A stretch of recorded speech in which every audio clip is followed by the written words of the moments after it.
So thank you all for coming out here today. Last semester, our team set out to develop a device that could allow our users to access a full depiction of the infrastructure that's behind walls without having to access a myriad of tools or resorting to taking huge chunks of the wall out. Importantly, we wanted also to have our users the ability of a very intuitive, user-friendly experience with our platform that not only allows for the detection of all common materials behind walls, but also, on top of that, the bonus of having our system automatically display a visual map of the detected material from our device. We're Team Wallhack, and we're really excited to present you this device. The hardware system in this device can accommodate software developments in the future that we really believe will make revolutions in the home improvement and business improvement markets. We as a team found that too many people are too focused on their project. They'll scan the wall, but the devices that are available right now give them a very focused, narrow data set, and so our device is looking to combat that. I'm Mark Castellino. This is Will, Harrison, Kevin, and Brandon. So I'm going to just give you guys a quick run through of how the use of the device actually works. Starting off with the Android application, just open that up and it'll prompt for you to take a photo of the wall as straight on as you can. It'll run you through a crop to get it to the exact area that you want to scan. At that point, just place the device on the wall and it'll run you through a calibration setting. And that's all super intuitive on the screen. And then you would just proceed to scan the wall just like you would with a regular stud finder. Just run it across the surface of the wall, and when you're doing that, two things are happening. One, it's tracking its location using an optical sensor and an IMU. That's just letting the device know where it is on the wall relative to where it started. And then two, it's also scanning using an RF sensor to detect the actual materials that are behind the drywall. When the RF sensor gets a hit on a certain type of material, the scanner pairs those two data or those 2 points together and says, okay, we found this material at this location, and it relays that information back to the cell phone application, and we're really psyched about this, you can actually see it pop up and populate on the map in real time as you're scanning.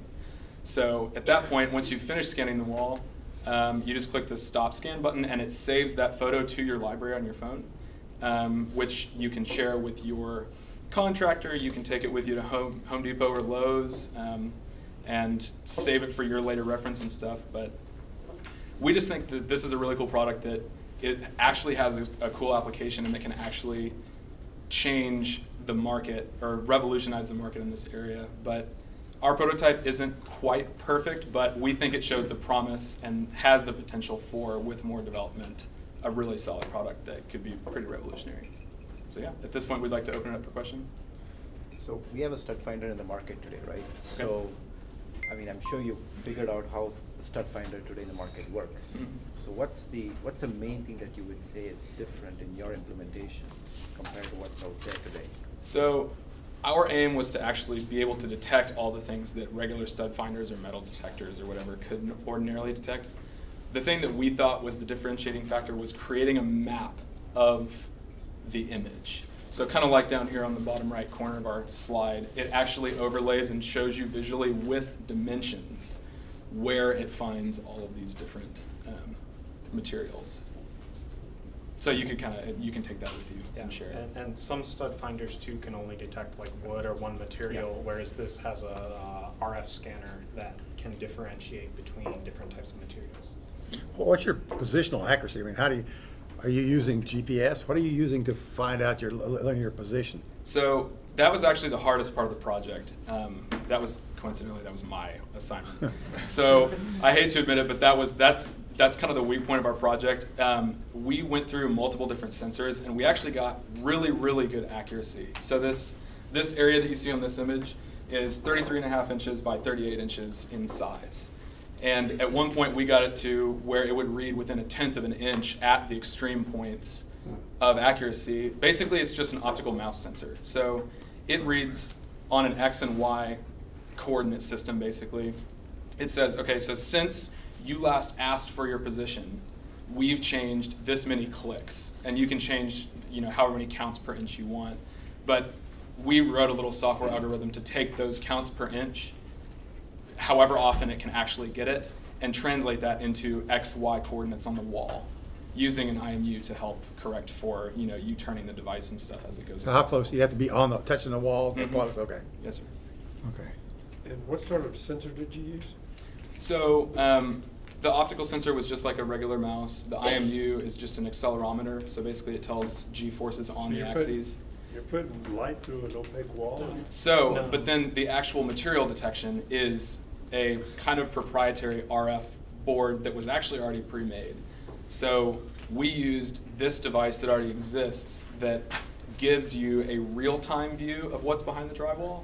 And we used the Python API that they had released to relate that data with the position and create an image overlay, to create a blueprint, so to speak. What technology do they use then? RF. It's RF, so RF. it's anywhere between 3 and 10 gigahertz. Is It's like a that's LiDAR what this type spec of is. deal? It's radar. Do they give you a library of fingerprints of the different materials? Is that how you detect them? We We did the testing. Or you So- build your own library? Yes. So is there foam or wood or metal, Mhm. metal studs or? So basically the way it works.